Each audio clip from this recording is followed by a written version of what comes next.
سے اپنا senior Cambridge کر کے یہاں آئی تھی اور خوار ہو کر عقب میں آتا شخص کچھ دیکھتا ہوا محسوس ہوا تھا اسے، مگر دھیان ادھر بھی تھا۔ صاف جواب دے کر اسے گھورا۔ اس سے پہلے کہ مامون کچھ کہتا اسی شخص نے یکدم اسے پکار لیا۔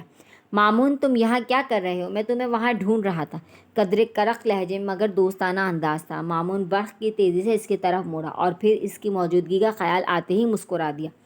او سوری آذر، میں ذرا باتوں میں لگ گیا تھا۔ It's okay. اس نے دیکھا وہ شخص بہت سنجیدہ تھا۔ اینی وے، ان سے ملو شاذر، یہ ہے میری کزن میزاب، اور میزاب یہ ہے میرا بہت اچھا دوست شاذر۔ خوش دلی سے کرائے گئے اس تعارف پر میزاب نے قدرے مسکرا کر مصافحہ کے لیے ہاتھ بڑھائے تھے۔ ہائے، سفید مومی ہاتھ سامنے تھا۔ ہیلو۔ عجیب تیکھا پن اور کاٹ اسے اس لمحے شاذر کی آنکھوں میں محسوس ہوئی تھی۔ اس نے خفیف سا ہو کر ہاتھ نیچے کر لیا۔ چلو مامون، مجھے دیر ہو رہی ہے۔ اگلے لمحے وہ اسے بری طرح نظر انداز کرتے ہوئے مامون سے مخاطب تھا، اور وہ جو معمول کے مطابق آپ سے مل کر خوشی ہوئی سننے کی منتظر تھی، متعجب سی رہ گئی۔ اس کی مسکراہٹ کے جواب میں وہ رسماً بھی متبسم نہ ہو سکا۔ غالباً مامون نے اس کا رویہ اور مزاج کی حیرت نوٹ نہیں کی تھی، جب ہی اوہ کہہ کر تیزی سے واپس پلٹا۔ اپنا والیٹ اور آنرشپ کے پیپرز وہ اندر بھول آیا تھا۔ مزاب نے شاذر کی طرف بغور دیکھا۔ اس کے تیکھے نقوش تھے، بالخصوص آنکھوں میں عجیب سی سختی، اشتعال اور کسی گہرے دکھ کا رنگ واضح نظر آ رہا تھا۔ سرخی مائل سفید رنگت میں برسوں کی تھکن، محنت اور جانفشانی کا عکس نمایاں تھا، جبکہ یونانی ناک چہرے کے مجموعی تاثر کو مزید سنجیدہ اور بردبار بنا رہی تھی۔ کہاں دیکھا ہے یہ چہرہ؟ اس کے چہرے پر نظریں جمائے وہ پھر بڑے انہماک سے سوچنے لگی۔ شاذر اس کی نگاہیں محسوس کر چکا تھا، اس کی طرف متوجہ ہوا، قدرے خشک اور سرد نظروں سے اسے دیکھا۔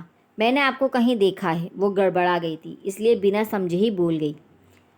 جواباً شاذر نے سر کو یوں جھٹکا جیسے کہہ رہا ہو، دیکھا ہوگا تو میں کیا کروں؟ بائی دی وے، آپ رہتے کہاں ہیں؟ اس کے خاموش رہنے پر مزاب نے بلا ارادہ سوال کر ڈالا، اور جب جواب میں پہلے سے بھی زیادہ تیکھی نظریں اس کی نگاہوں سے ملی تو دانتوں تلے لب داب گئی۔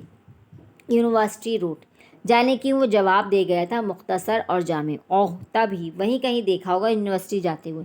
اس کے جواب پر وہ یوں خوش ہوئی جیسے کوئی بڑا مسئلہ حل ہو گیا ہو۔ در حقیقت اس طرح کوئی بات ذہن میں اٹک جائے تو وہ سخت الجھن محسوس کرتی تھی۔ اس کی بات پر شاذر نے واضح طور پر استجاب نظریں اس پر ڈالی۔ آپ وہاں کیا کرتی ہیں؟ پڑھتی ہوں، BSc honours part 1 mathematics department.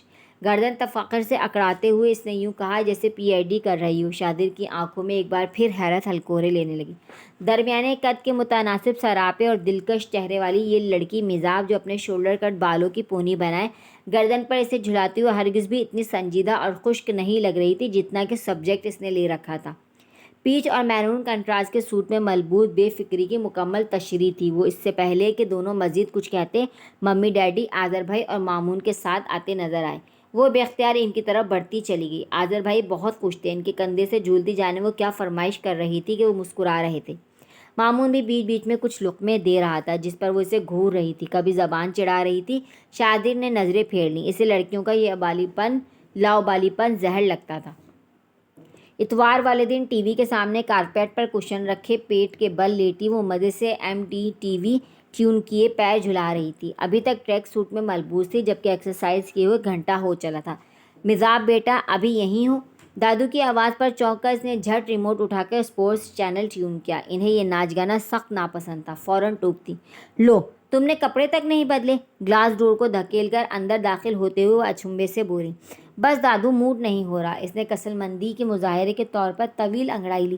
بری بات ہے بیٹا، اب تمہاری ماں آئے گی تو سخت ناراض ہوگی۔ شاباش میری بچی، اٹھو اور جا کر ناشتہ کرو۔ وہ جھک کر اس کے سر پر شفقت سے ہاتھ پھیرتے ہوئے بولی تو وہ وہیں پھسکڑا مار کر بیٹھ گئی اور مسکراتی شرارتی نظروں سے انہیں دیکھتے ہوئے پوچھنے لگی، سچ بتائیں دادو، کیا آپ بھی ممی کے غصے سے ڈرتی ہیں؟ لہجے میں صاف شرارت تھی۔ دادو مسکرا دی۔ نہیں بیٹا، ڈرتی تو صرف اللہ سے ہوں، البتہ تمہاری ممی کے تیوروں سے بھی دھکتی ہوں۔ عورت تو بس نرم گفتار، شفیق اور ممتا سے بھری ہوئی اچھی لگتی ہے، اس پہ محبت سجتی ہے۔ غصہ اس کی لطافت کو داغدار کر دیتا ہے، بالکل ایسے جیسے ٹھنڈے میٹھے چشمے کو کوئی آگ لگا دے۔ گہرے لہجے میں گہری باتیں کر رہی تھی وہ۔ مزاب ہنس کر ان کے گلے میں جھول گئی۔ اف دادو، آپ ایسی عالمانہ باتیں کیسے کر لیتی ہیں، جبکہ آپ نے تو کبھی اسکول کی شکل بھی نہیں دیکھی؟ ان کے انداز میں استجاب تھا، مرعوبیت تھی۔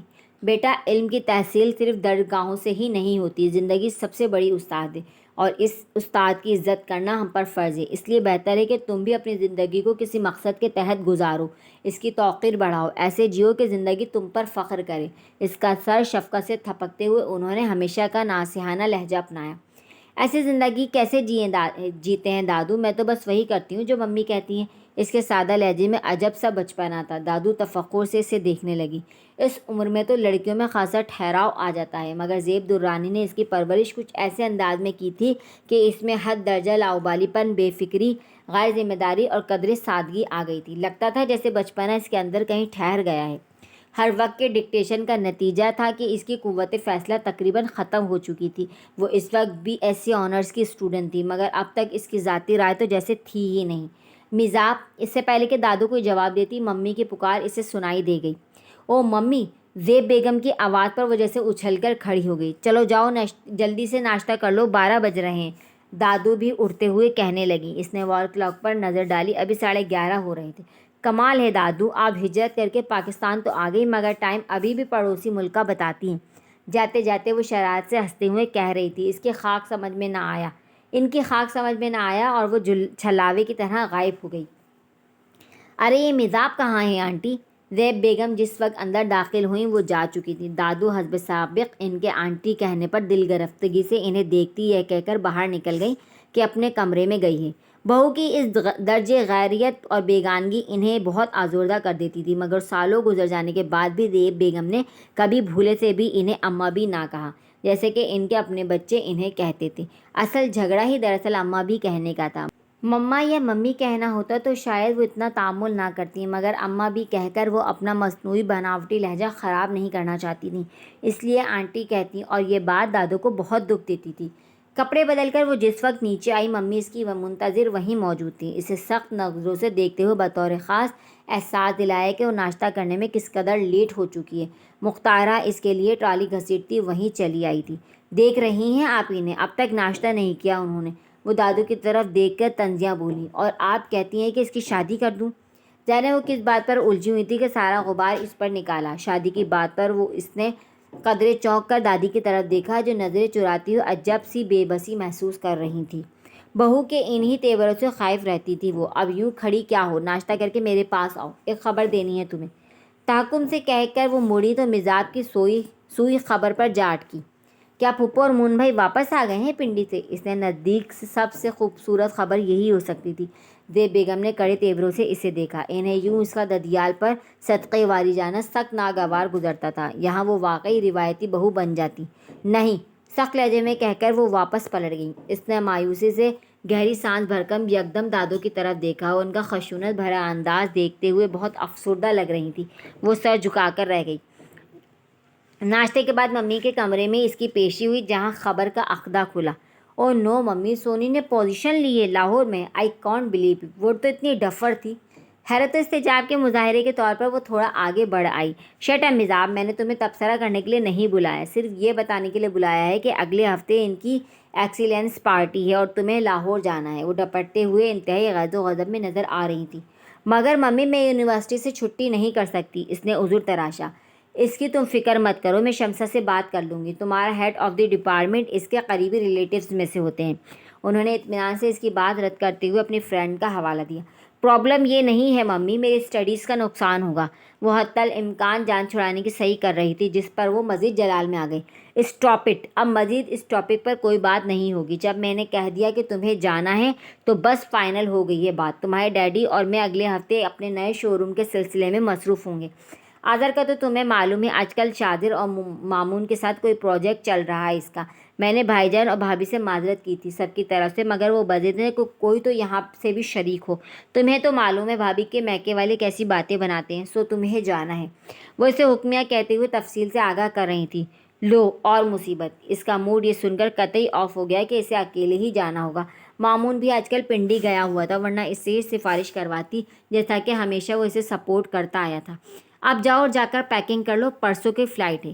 وہ کچھ کہنے کا سوچ رہی تھی کہ انہوں نے اسے فوراً آرڈر دے دیا۔ بدل ناخواستہ اسے وہاں سے آنا ہی پڑا۔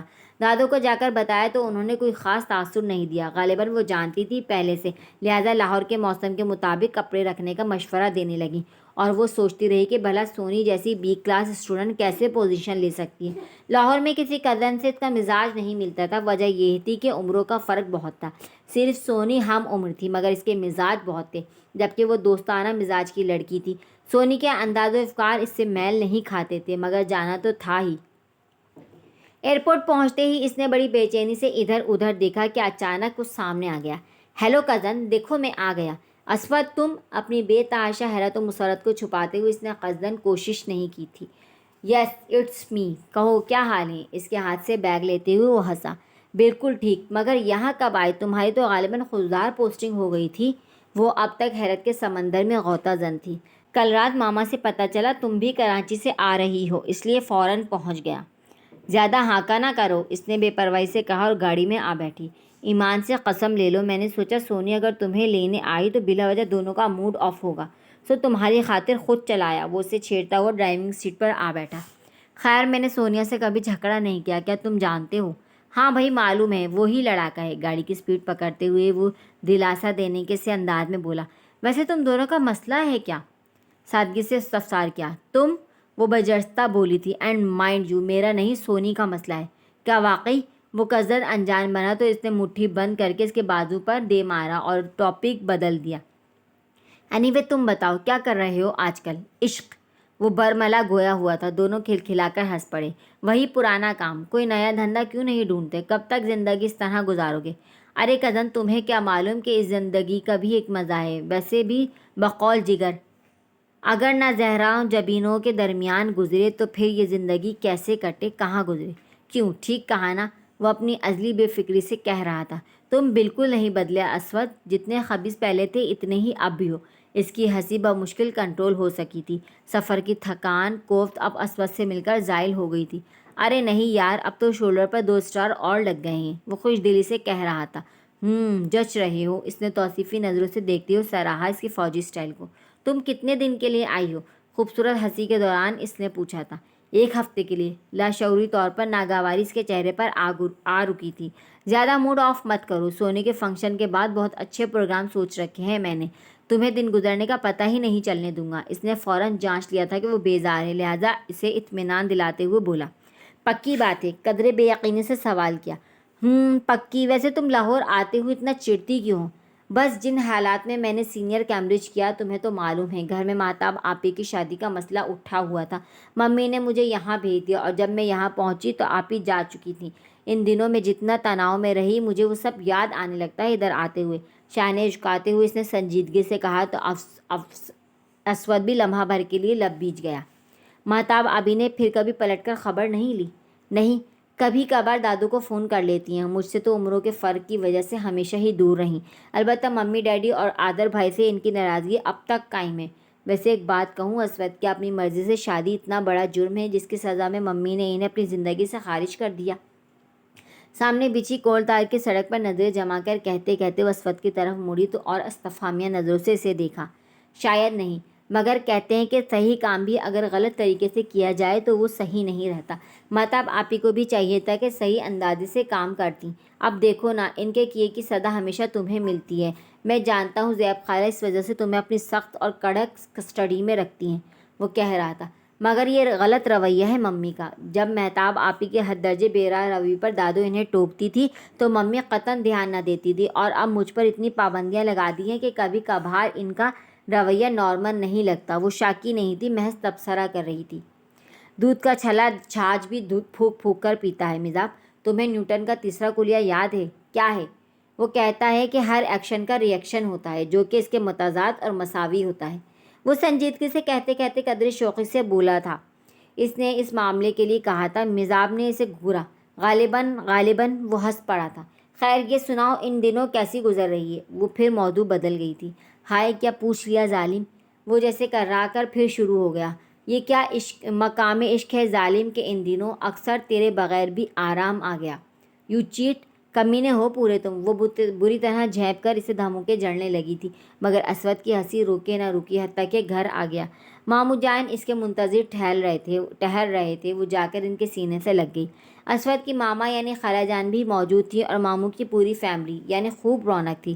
سونی کا فنکشن اچھا رہا، البتہ اس کا رویہ وہی تھا، تلخ اور ترش سا، مگر اسے کہاں پرواہ تھی۔ اسود کی کمپنی میں اسے ادھر ادھر دیکھنے کی ضرورت ہی نہ پڑی اور یہ بات سونی کو مزید کڑوا کرتی تھی۔ فنکشن کے دوسرے روز ہی اسود نے گھومنے پھرنے کا پروگرام بنا لیے تھے، مگر ابھی تک سب صیغۂ راز میں تھا، وہ کسی کو بتانے کا روادار نظر نہیں آ رہا تھا۔ سونی سے بڑے سارے بہن بھائی شادی شدہ تھے، لہذا اپنے اپنے گھر سدھارے، صرف میزاب اور اسود ہی مہمان تھے۔ خالہ جان بھی اپنے گھر چلی گئی تھیں۔ اس شام اسود نے کہیں جانے کا پروگرام رکھا تھا، خود تو تیار ہو کر کھڑا ہو گیا، اب ان دونوں کو پکارے جا رہا تھا۔ دیکھ لو میں تو آ گئی، مگر یہ میزاب کے سنگھار ختم نہیں ہو رہے۔ سونی آ گئی تھی، اسود کی آنکھیں اس کے سراپے کی طرف اٹھی تو ٹھہر ہی گئیں۔ بڑے انداز سے شعر پڑھا، رونق پہرن ہوئی خوبی جس میں ناظرین اور بھی شوق ہو گیا تیرے لباس کا رنگ۔ اسود جواباً سونی سے ایک ناز سے اسے گھورا، میزاب کو بلاؤ۔ ہاں کیوں سنے عرض مضطرب مومن، صنم آخر خدا نہیں ہوتا۔ سامنے سے آتی میزاب اس کے اس طرح شعر پڑھنے پر ہنسنے لگی تھی۔ سونی کا پارا چڑھنے لگا۔ پاگل ہو گئے ہو تم، لگتا ہے ہوش و حواس جا رہے ہیں تمہارے۔ اس نے ساتھ کھڑی سونی کی آرائش و ستائش کو دیکھتے ہوئے اسود پر چوٹ کی، جس پر اس کی رگ شاعری پھر پھڑک اٹھی۔ یہ الگ بات ہے اے ساقی کہ مجھے ہوش نہیں، ہوش اتنا ہے کہ میں تجھ سے فراموش نہیں۔ بس کرو اسود، خبردار جو اب ایک بھی شعر سنایا تو سر پھوڑ دوں گی تمہارا۔ اپنی ہنسی دباتے ہوئے اس نے پاس پڑا کشن اٹھا لیا، جس پر سونی کی بھویں تن گئی۔ لو اس میں سر توڑنے کی کیا ضرورت ہے، کتنے خوبصورت اشعار سنائے ہیں اسود نے، تمہارا تو ذوق ہی خراب ہے میزاب۔ وہ بدلہادی پر اتر آئی تھی۔ کیا مطلب؟ اس صاف بدتمیزی پر وہ بری طرح چڑھ گئی۔ کام ڈاؤن لیڈیز، میرا آج کا پروگرام ریسلنگ دیکھنے کا ہرگز نہیں ہے، ہم الحمرا جا رہے ہیں، فٹافٹ باہر نکلیے۔ کچھ گھبرا کر اس نے باہر کی راہ لی تو میزاب بھی اپنے غصے کو کنٹرول کرتی سر جھٹک کر باہر نکل آئی۔ الحمرا آرٹس کونسل کے ہال نمبر 2 میں داخل ہوتے ہوئے اسود نے انہیں بتایا کہ یہاں کشمیر اور جہاد کشمیر ایک تناظر کے نام سے ڈرامہ سٹیج ہونے والا ہے، تو وہ بھڑک اٹھی۔ واٹ، تمہارا دماغ درست ہے؟ تم مجھے یہاں بور کرنے کے لیے لائے ہو؟ یہ روتے دھوتے ڈرامے جنہیں دیکھ کر زندگی مشکل ترین لگنے لگتی ہے، میں اسے تفریح کے زمرے میں شمار نہیں کرتی۔ ہائے ہائے لڑکی، تمہارا دماغ تو درست ہے۔ اسود اس استاد پر پریشان ہو اٹھا تھا۔ یہ ہائی کلاس باتیں ہیں اسود، اس کی سمجھ میں نہیں آئیں گی۔ سونی کا زہر خندی سے کہنا اس سے اور آگ لگا گیا، مگر وہ بولی نہیں، صرف محض خشمگین نظروں سے اسے گھورا۔ او یار میزاب، تھوڑا سا دیکھ لو، آخر میں نے پیسے خرچ کیے ہیں، بہت اچھا رائٹر ہے اس پلے کا، تمہیں مزہ آئے گا یقیناً۔ وہ اسے منانے میں لگ گیا۔ اوکے، مگر اس کے بعد ایک اچھا سا ڈنر۔ وہ شرطوں پر اتر آئی۔ ارے میرا کباڑ مت کرو، میں فوجی بندہ ہوں، کوئی بزنس مین نہیں۔ وہ بدکا تو پھر انکار، وہ بھی اڑ گئی تھی۔ ختم کرو اسود، بہت دیر ہو رہی ہے، سونی نے بیزاری سے اسود سے کہا تو وہ منہ بنا کر تیار ہو گیا۔ اوکے چلو، دیکھ لی تمہاری دوستی۔ وہ منہ بسور رہا تھا۔ تم سے پاس وفا ذرا نہ ہوا، ہم سے پھر بھی تیرا گلہ نہ ہوا۔ اپنی سیٹوں کی طرف آتے ہوئے بڑے دل گر انداز میں شعر پڑھ رہا تھا۔ میزاب نے ہنس کر اسے دیکھا اور جو ہی نظر سامنے گئی ٹھٹک گئی۔ شاہزیر عالم لب بے آواز جنبش کر گئے۔ وہ کسی سے بے حد تپاک سے مل رہا تھا اور کچھ دیر بعد پلٹا تو بیک اسٹیج پر چلا گیا۔ اوہ، وہ جیسے چونکی۔ ارے وہ دیکھو، وہی شاہزیر عالم، اس پلے کا رائٹر، میں اس کا بڑا فین ہوں۔ اسود کی بھی اسی لمحے نظر پڑی تھی اس پر۔ صرف اس کے پلے کے لیے میں نے اپنے ایک فرینڈ سے کہا تھا کہ ٹکٹ خرید لے۔ اچھا، ایسی کیا خاص بات ہے اس میں؟ سونی نے دلچسپی لیتے ہوئے پوچھا۔ بھائی ایک اچھا ڈرامہ رائٹر ہے، کشمیر اس کا موضوع ہے اور بلا شبہ اتھارٹی ہے وہ اس پر۔ سنا ہے وہ خود بھی کشمیری مجاہد ہے، جب ہی اتنا درد ہے قلم میں۔ اسود مرعوبیت اور ستائش کے ملے جلے لہجے میں روانی سے ان کو بتاتا چلا جا رہا تھا۔ او امیزنگ، یہ تو بہت ینگ ہے۔ سونی نے اسے جاتے ہوئے دیکھ لیا تھا۔ کبھی ملے ہو تم اس سے؟ یکدم میزاب نے چہرہ اسود کی طرف گھما کر پوچھا۔ نہیں، کبھی اتفاق نہیں ہوا، ریزرو سا بندہ ہے، زیادہ گھلتا ملتا نہیں۔ اس نے جیبوں میں ہاتھ ڈالتے ہوئے شانے اچکائے۔ تو چلو آؤ، میں ملواتی ہوں اس سے۔ اس کی چمکتی ہوئی آنکھوں میں مزید روشنی اتر آئی تھی، بچوں کی طرح اتراتے ہوئے بولی، اور اس سے پہلے کہ وہ دونوں اسے روکتے وہ آگے بڑھتی چلی گئی۔ ناچار انہیں بھی اس کی تقلید میں آگے آنا پڑا۔ ارادہ تو غالباً بیک اسٹیج جانے کا تھا، مگر یکدم ہی شاہزیر اپنے کسی مہمان سے ملنے آ گیا تھا۔ موقع اچھا تھا۔ اس سے فارغ ہوتے ہی وہ ان دونوں کو اشارہ کرتے ہوئے شاہزیر کے عقب میں چلی آئی۔ ہیلو مسٹر شاہزیر عالم، ایک چہکتی ہوئی خوشگوار آواز تھی، شناسائی۔ شاہزیر کو پلٹنا پڑا۔ اوہ آپ! شناسائی کی چمک اس کے سلور فریم والے خوبصورت گلاسز سے جھانکتی آنکھوں میں لہرائی، مگر اگلے لمحے وہی کاٹدار تیکھا پن اس کے لہجے سے چھلکنے لگا۔ یہ میرے کزن اسود ہیں اور یہ سونیا۔ اسود آپ کا بہت فین ہے اور یہی ہمیں یہاں لایا ہے، اور یہ ہیں شاہزیر عالم، مون اور عادل بھائی کے فرینڈ۔ شاذر کے جھلسا دینے والی نظر سے خفیف کر گئیں تو اسے بھوکھلا کر اپنا تعارف کرایا۔ نائس میٹنگ یو مس شاذر۔ اسود نے خوش دلی سے مصافحہ کیا اور تو جواباً گرم جوشی ہی ملی۔ مجھے خوشی ہے کہ آپ میرے ڈرامے دیکھتے ہیں، وہ سنجیدہ سی مسکراہٹ سمیٹ کر کہہ رہا تھا۔ ہاں، مگر مزاج کو ایسے روتے بسوتے ڈراموں سے سخت الرجی ہے، بہت خفا ہو رہی تھی ابھی اسود پر۔ سونی نے اپنی جلن نکالنے کے لیے بہت اچھا موقع چنا تھا۔ شاذر کی سخت نظر یکدم اس پر آگ رکی تو وہ بری طرح ندامت محسوس کرنے لگی۔ بات محسوس کرنے کی ہے مس سونیا، اہل دل حسرات ذرے ذرے میں دھڑکنیں محسوس کرتے ہیں، جبکہ پتھر دل انسانوں کو احساسات کی دولت سے محروم ہونے کا بھی احساس نہیں ہوتا۔ یہ ہمارا قومی المیہ ہے کہ ہم صرف تفریح کرنا چاہتے ہیں، زندگی برتنا نہیں۔ ناگواری اور ناپسندیدگی کا تمام تاثر اس کی آنکھوں میں سمٹ آیا تھا۔ مزاج کی پلکوں پر یکدم نمی چمکنے لگی، مگر اس وقت تک شاذر جا چکا تھا۔ اسود نے بری طرح سونیا کو لتاڑا تھا، مگر مزاج جیسے کچھ سن ہی نہیں رہی تھی۔ شاذر کا انتہائی سرد اور ترش لہجہ اس کی سماعتوں پر بوجھ بن گیا تھا۔ آئی ایم سوری مزاج، میں نے یوں ہی کہہ دیا تھا، کیا معلوم تھا کہ رائٹر صاحب اتنا برا مان جائیں گے۔ اسود کے بری طرح دپٹنے پر سونی نے معذرت کر لی تھی، وہ کیا کہتی، بس خاموش رہ گئی۔ البتہ دل پر ایک بوجھ سا آ گرا تھا، سبکی اور اہانت کے احساس سے تو کتنی دیر چپ چاپ بیٹھی رہی، مگر ڈرامہ واقعی ایسا تھا کہ وہ بھی خود فراموشی کے احساس میں ڈوب گئی۔ پھر باقی دن بھی اسود کی کمپنی کے طفیل اچھے گزر گئے، البتہ شاذر کے الفاظ جیسے اس کی سماعتوں کا حصہ بن گئے تھے، بھلائے نہیں بھول رہے تھے۔ وہ سونیا کے رویے کے باعث اسی دن خالہ جان کی طرف آ گئی، یہ پرواہ کیے بغیر کہ اس طرح سونی سے مزید چڑ جائے گی۔ کراچی واپسی پر اسود اس کے ساتھ آیا تھا اور یہیں سے خوزدار گیا۔ انالیسس کا ہفتہ وار ٹیسٹ اتفاق سے اس کی واپسی کے تیسرے دن تھا، لہٰذا اسے مجبوراً لیلا اور واصف سے مدد لینی پڑی۔ یونیورسٹی میں تو زیادہ دیر رکنے کی اجازت ممی سے ملنے والی نہیں تھی، لہٰذا شام کو وہ ان سے پوچھ کر لیلا کی طرف آ گئی۔ سیکنڈ فلور کا خود کشادہ اپارٹمنٹ تھا۔ کال بیل بجا کر وہ منتظر سی کھڑی ہو گئی۔ جب کافی دیر تک دروازہ نہ کھلا تو اس نے پریشان نظروں سے ادھر ادھر دیکھا۔ فلور تو یہی تھا، مگر یاد نہیں آ رہا تھا ان چاروں فلیٹس میں سے کون سا لیلا کا فلیٹ ہے۔ ہونٹ کاٹتے ہوئے اس نے ایک لمحے کے لیے سوچا اور پھر آگے بڑھ کر کونے والے فلیٹ کی بیل بجا دی۔ 2 منٹ بعد ہی دروازہ کھل گیا۔ شاذر اور وہ دونوں ہی چونک گئے۔ شاذر یہاں رہتا ہوگا، اسے قطعاً اندازہ نہ تھا۔ اب سمجھ میں آیا کہ وہ اسے اتنا دیکھا دیکھا سا کیوں لگتا تھا، یقیناً یہیں کہیں اسے دیکھا ہوگا۔ خیریت، آپ یہاں کیسے؟ شاذر کی استجاب بھری آنکھوں میں قدرے تپش تھی۔ جی وہ دراصل میں لیلا کرامت سے ملنے آئی ہوں۔ کرامت صاحب کا فلیٹ کون سا ہے؟ وہ حقیقتاً گڑبڑا گئی تھی، بڑا غیر متوقع سامنا ہوا تھا۔ لاہور والے واقعے سے اب تک اپنا نقش جما رکھا تھا، اس پر وہ خائف سی نظر آ رہی تھی۔ یہ سامنے والا، ویسے اگر آپ غور کرتی ہیں تو کونے میں ایک نیم پلیٹ نظر آ رہی ہے، انگلی کے اشارہ کرتے ہوئے شاذر نے قدرے سنجیدگی سے کہا تو وہ بری طرح شرمندہ ہو گئی۔ پلٹ کر دیکھا، واقعی نیم پلیٹ تو موجود تھی، البتہ وال پینٹ بے دہانی سے کرتے ہوئے اس پر بھی برش پھیر دیا گیا تھا، جس کے باعث وہ اسے نظر نہیں آ سکی۔ او آئی ایم سوری۔ سخت ندامت سے چہرہ گلابی ہو چلا تھا، جھکی نظروں سے وہ پلٹ آئی۔ شاذر کی نظروں کی سخت تپش اب تک محسوس ہو رہی تھی۔ ادھر لیلا نے دروازہ نہیں کھولا تو وہ پریشان ہونے لگی۔ شاذر نے اپنے فلیٹ کا دروازہ ابھی بند نہیں کیا تھا، غالباً وہ منتظر تھا کہ لیلا کا گھر کھلے اور مزاج اندر چلی جائے۔ لیلا شاید گھر پر نہیں ہے، مڑ کر بے بسی سے کہا تھا اس نے۔ آنے سے پہلے کال نہیں کیا تھا آپ نے؟ وہ نہ جانے کیوں اس قدر برگشتہ ہو رہا تھا۔ میسج کیا تھا میں نے، شاذر کے کہتے ہی اسے سیل فون کا خیال آیا تو مرے مرے لہجے میں کہتے ہوئے بیگ سے فون نکال کر چیک کیا۔ پلیز مزاج 4 بجے سے پہلے مت آنا، مجھے گھر پہنچتے پہنچتے 4 بج جائیں گے۔ موبائل آن کرتے ہی ڈسپلے پر ابھرتا لیلا کا پیغام اسے شرمندہ کر گیا۔ تو میسج کرنے کے بعد رپلائی کا انتظار بھی کرنا چاہیے تھا آپ کو۔ وہ جیسے اس کے چہرے سے پا گیا تھا کہ لیلا کا ہی میسج پڑھا ہے اس نے۔ وہ کیا کہتی، نظریں چرا کر گھر فون ملانے لگی۔ اب کسے فون کر رہی ہیں آپ؟ شاذر نے اب کے قدرے آف موڈ میں سوال کیا تھا۔ گھر، انفیکٹ گاڑی واپس گھر بھیج دی ہے میں نے۔ اس کا بس نہیں چل رہا تھا کہ بھاپ بن کر ہوا میں تحلیل ہو جائے۔ شاذر کے سامنے کس قدر لاپرواہی کا مظاہرہ ہوا تھا اس سے۔ رہنے دیجیے، چلیے میرے ساتھ، میں ڈراپ کر دیتا ہوں آپ کو، جواباً لٹھ مار انداز میں کہا گیا تھا۔ نو پلیز، اس کی ضرورت نہیں۔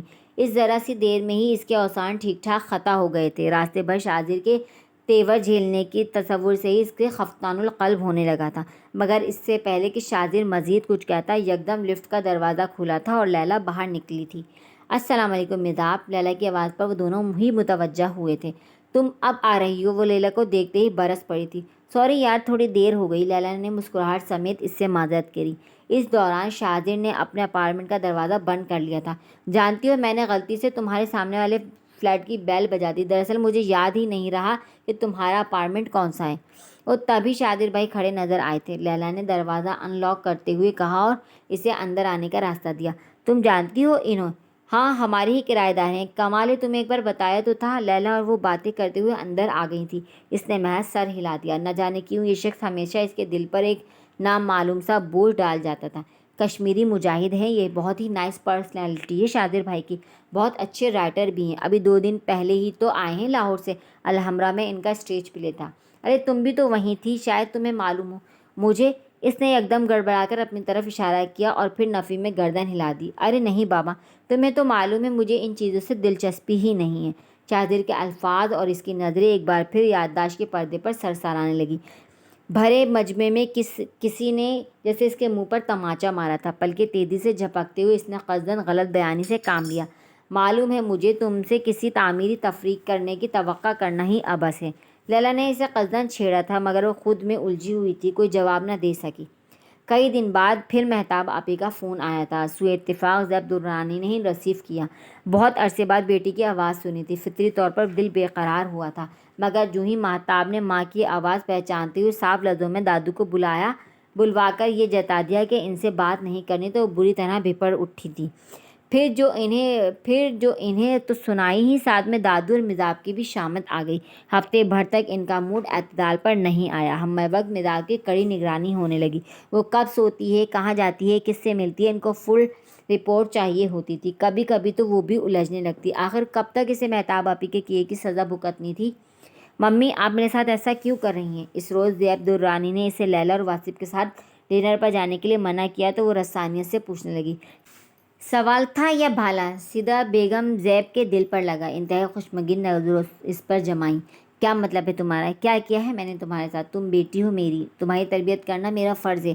اولاد اگر غلط راستے پر جانے لگے تو اسے روکنا والدین کا حق ہوتا ہے۔ ہاں ہوتا ہے، مگر جب اولاد کوئی غلطی کرنے لگے تب۔ یہ نہیں کہ ان کی بے توجہی سے اگر ایک بیٹی انہیں چھوڑ گئی تو دوسری کو پابند کر دیں۔ آپ بہت انتہا پسند ہیں ممی۔ آپ ہی کو مکمل چھوٹ حاصل تھی اور مجھ پر بے حد پابندیاں ہیں آپ کی آخر کب تک مجھے؟ بکواس بند کرو مزاج، جسٹ شٹ اپ۔ وہ اتنی زور سے دھاڑی تھی کہ اس کا جملہ نہ صرف ادھورا رہ گیا بلکہ ایک لمحے کے لیے تو وہ کانپ ہی گئی۔ یکدم کھڑے ہوتے ہوئے انہوں نے اس کا بازو سختی سے تھام لیا۔ نظریں قہر بار تھیں۔ مجھے ڈکٹیشن لینے کی عادت نہیں۔ تم اتنی بڑی کب سے ہو گئی کہ مجھے سبق دو؟ آئندہ مجھ سے تمہاری زبان سے مہتاب کا نام بھی نہیں سننا چاہتی۔ وہ مر گئی ہے اس گھر کے لیے، کوئی طعنہ نہیں سننا مجھے اس کے نام کا۔ Do you understand? آنکھیں ہی نہیں، ان کا تو لہجہ بھی جھلسا رہا تھا۔ عادل بھائی اپنے کمرے سے پریشان ہو کر نکل آئے تھے اور آتے ہی انہیں سنبھالا، جبکہ وہ تو بس پھٹی پھٹی نظروں سے ممی کو دیکھ رہی تھی۔ ممی ممی کم آن ممی، جسٹ ریلیکس، وہ نرمی اور تردد سے کہہ رہے تھے۔